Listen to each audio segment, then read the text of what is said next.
Сәлем достар, сіздермен бүгін вареникидің рецептімен бөлісемін. Вареникидің наны заварной тестодан жасалынады, сол себепті өте дәмді болып шығады. Қайнаған суға тұз, сұйық май қосып араластырамыз. Су міндетті түрде ыстық қайнаған болу керек. Су салқындап кетпей тұрған кезде бірден ұнды қосып араластырамыз. Ұнды бөліктерге бөліп, алдымен қасықпен араластырамыз, кейін қолмен. Достар, каналымда бір жасағаннан өте дәмді болып шығатын тағамдардың рецептері бар. Қарап өтіңіздер. Жұмыртқа салып, қолмен араластыра отырып, қамыр илейміз. Вареникидің тестасын тез илеу керек, су жылып кетпей тұрғанда, сол кезде осындай заварной болып шығады. Осындай консистенцияда болуы керек.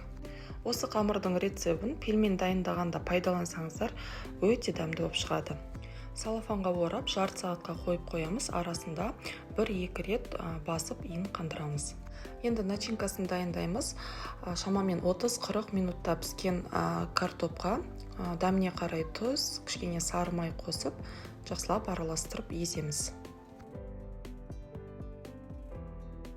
Қамырды жұқа етіп, оқтаумен жаямыз.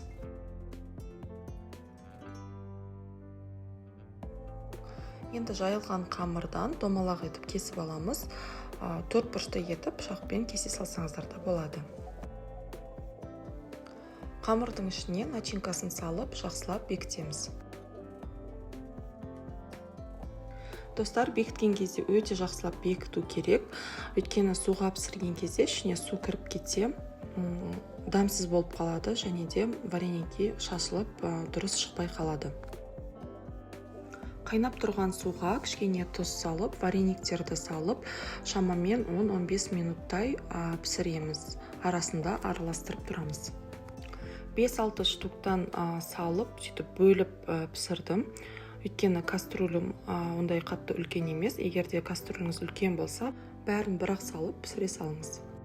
Варениктеріміз пісті, достар. Видеодан да көрініп тұр деп ойлаймын.